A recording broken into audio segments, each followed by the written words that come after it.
welcome to the show. Today, I have a practical approach to building your brand online. You can now build a brand for your small business. For the longest time, becoming a brand was something that only large companies had the luxury of doing. But now, internet innovations have made it possible for every small business and entrepreneur to establish their own brand. That's created a major shift in the way people select what companies they choose to spend their money with. How a brand comes across isn't something marketers get to dictate anymore. Your brand's image has been democratized. Your audience will decide for themselves how to perceive your brand, and they'll base it on what you do. Today, I want to share some ways you get to influence your audience's decision and present your brand the way you want them to see it. Applied correctly, you'll be able to use this guide to grow your brand into a legacy you can be proud of. You can't build a brand that doesn't matter to you. Every successful brand is built around an idea that fuels its founders. There needs to be some sense of passion and excitement around not only the brand, but the reason it exists. Before you begin building your brand, make sure you know why you do what you do. If that why gives you an unquenchable fire, this is where you should be building your brand. If it doesn't, it might be time to choose another path. You see, over the course of this video, you're going to learn to bring your brand to life. You can't do that for something you don't care about. Offer your brand an identity of its own. Your brand is unique. You have goals and a perspective that nobody in your industry has. To effectively build your brand, you need to convey that to your audience. Take a look at your mission statement, then use it to guide your decisions throughout the strategy that we're going to discuss to build your brand. That's what's going to give your brand the unique identity. What's your target audience look like? Every time you make contact with your audience, from top of the funnel content to the completion of a sale, is a dialogue. These conversations need to go well, or it could cost your business its future. That means you need to understand your audience. By listening to their needs carefully, you can determine what it is they're looking for from you. Ask a few questions about your ideal audience to discover better ways to communicate with them. How old are they? What's their gender? What level of education do they have? Where do they live geographically? What kind of hobbies and interests do they have? How do they spend their time? What's most important to them? Their driving factor. What are their favorite cultural icons or other brands? Where do they spend their online time? What social platforms do they participate on the most? What can your brand do for them? In what ways will your content influence their decisions? If you take the time to learn more about your audience, you'll give yourself the chance to communicate with them way more effectively. Why does your brand exist? It's not normal for a successful brand to be created solely to make money. Typically, there's a much larger force at play. They're looking to solve a problem that they see in the world. Brands exist to take on a challenge, and they're fueled by an internal drive to share something big. This is how tiny companies and huge brands all get their start. And that start has a story. That story is the reason your business exists. And it's the core of every decision you make as a company. Sharing that story is an invitation for your audience to come along with you. You're asking them to be a part of your company's journey. A huge draw on that resides in the values that you share. Those values spring from your story. And you can better elaborate on those elements by making your audience a part of the story. By successfully bringing them into your tale, your audience no longer sees their interaction with your company as part of a sale. They start to feel like an integral part of your company. They take ownership. Brands have done a terrific job at this for years. Take Disney as an example. They're all about creating the magic. In fact, magic is a part of their story. They exemplify the idea that the customer is the main character in the story as well. They have policies in place that, no matter what, protect their customers from anything that might destroy the magic for their guests, especially children. Policies that I've experienced firsthand include no characters out of costume in front of guests. All cast members must be in character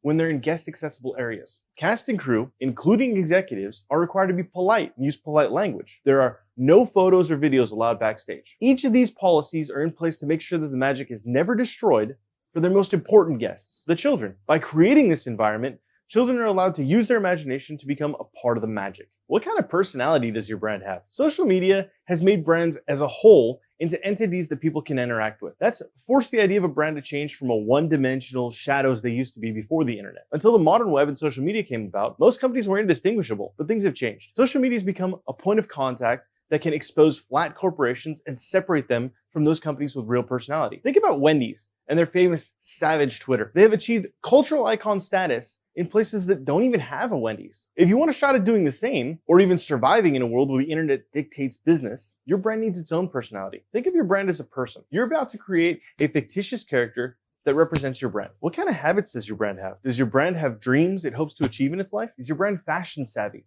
Or does it have a style all its own? How does it sound when it speaks? What kind of tone does it use? What's its favorite food? Who does your brand hang out with? What does your brand do for fun? These kind of questions might feel odd to ask of your brand. However, they'll help you characterize its personality. They're also going to be a starting point for your public image. Your brand needs a sense of style. Just like a person, your brand should have an identity. It also needs a style suiting of that identity. This is where the philosophy becomes the application. You're going to use what you've done so far to give your brand a look. Here's what you need to look at to create a visual representation of your brand. What kind of feel does your brand give off? You ever look at someone's fashion sense and get a feel for their style? The same can happen with a brand's look. Your brand style is going to represent the foundation of all visual elements that you'll use to present your brand. Your brand could come off hipster, techie, vintage, classic, artistic, holistic, or outdoorsy, or any number of other styles that might accurately reflect your brand. Those styles have got to match the identity that you've chosen for your brand. For example, it's probably not a great idea to use a psychedelic flowered look if you're starting a law firm.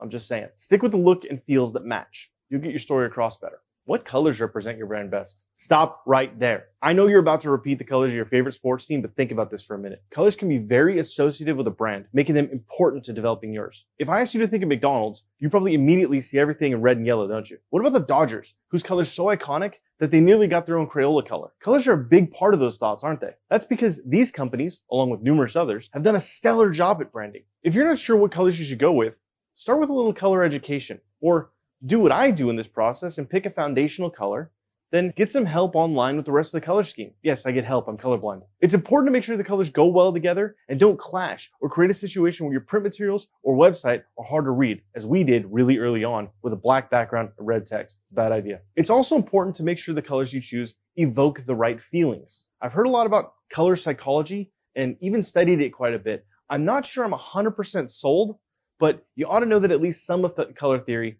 is correct. If you're looking to make people hungry, use red and yellow. I'm looking back at that McDonald's bit. Sports teams in black tend to receive more penalties. Red tends to make people react with more speed and force. It also makes people worse at taking tests.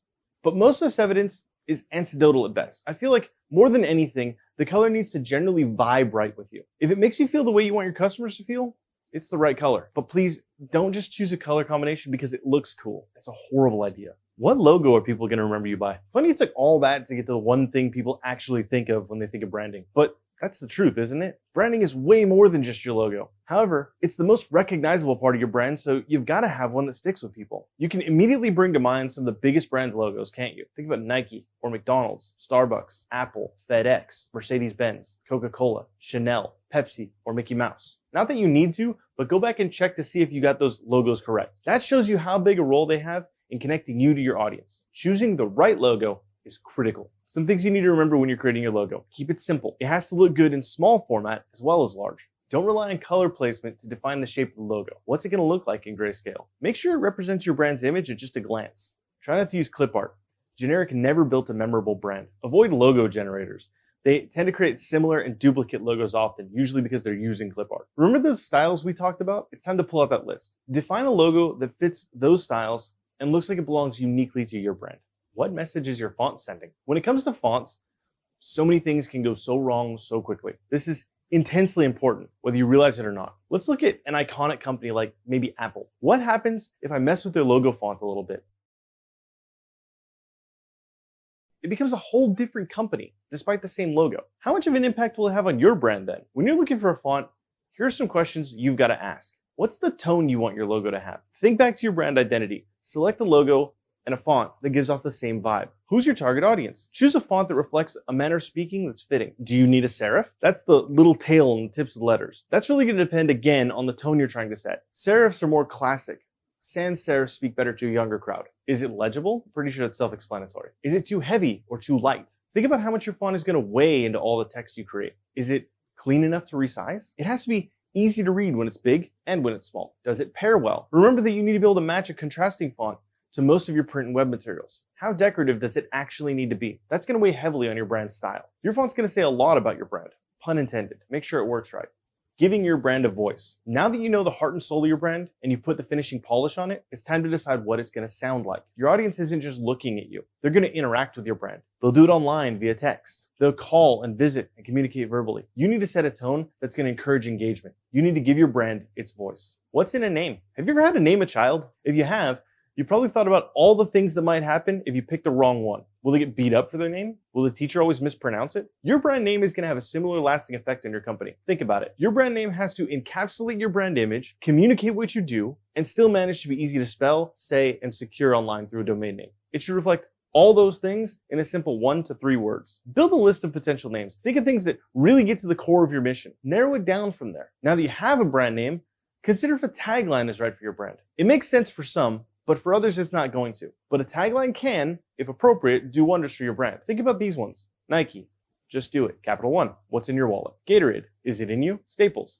that was easy. Wheaties, the breakfast of champions. Visceral Concepts, your image defined. See, with a proper tagline, your brand becomes fully understood. What language does your brand speak? In this case, I'm not talking about the language you do business in. Every brand has a unique set of words it uses to describe itself. These words reflect your core values during customer interactions. Take Target as an example. Their focus is on teamwork. Employees are known as team members. Executives are team leaders. Heavy lifting requires a team lift. Meetings are huddles. There are more examples from dozens of companies, but I think you get the point. It should be easy to decide what euphemisms you'd like to use once you have your brand identity clarified. Look at what you're going to use to reflect those values. It's not just alternative words either. There needs to be a focus on the ideas your company reflects. If you, for example, are running a financial services company, you might think of words like wealth, growth, goals, gains, returns, and investments. These words should permeate all your interactions, descriptions, and marketing copy. They're a sort of toolkit that will help you build your communications with your clients and your audience. Does your brand have the communication skills? With everything you've gone over so far, you can get the basics of your brand in place. But if you plan to put out a complete digital marketing strategy, you need to learn how to engage your audience. That means your communication skills need to be up to par. You're going to find yourself in frequent conversation with your audience. That's going to include social media posts, email marketing, answering questions and concerns, and handling reviews. Time to make some major considerations about the way you interact. Think about the tone of voice you intend to use. Will your customers respond better to something casual, or will they need something more refined? Should you use emojis with your target audience? If you get the wrong tone going, just like in a real conversation, your audience can wind up with a bad impression of your brand. That's going to stop them from coming back. Also, consider where you're going to make your brand available. You may want to spend more time on LinkedIn than you do on Snapchat if your target is older executives, for example. Find the platforms that your audience engages on and focus your efforts there. Your brand needs to start on a solid foundation. There are some important rules to remember before you start developing your brand identity, appearance, and communication set. First and foremost, you can't ever come across as fake. If you develop a brand image that's over the top, it needs to feel natural. Should you decide to keep things on the serious, make sure you really run your company that way. Whatever you do, don't make your audience feel you're being inauthentic. They can smell it. Secondly, consistency is key. If you're using a ton of different logos that aren't branded variations and a multitude of tones and personalities, you're going to make your brand seem a bit schizophrenic. As you alter the way you communicate for different platforms, because each social network has a different language all its own, make sure what you're doing feels natural. You're looking to build your brand strategy, not confuse it. Finally, don't lose sight of the end game. Despite the value that building a brand brings your business, your mission and goals are what matter. Make sure your brand is built to further them. Don't ever let it get in the way. Your mission is, in the end, the only thing that matters for your brand. Ladies and gentlemen, that's all I got for today's episode. I hope this has helped you learn what it takes to build a brand, learn that a brand is definitely more than just a logo, and learn what you need to do to make sure that your brand is relatable for your audience. If this has provided real value to you, do me a favor, go ahead and hit the like button down below. Also, while you're at it, hit the subscribe button, ring the bell, make sure you don't miss any of our future videos, and leave a comment below to let us know the most helpful piece of information we shared today. We'll see you next Friday. Have an excellent week.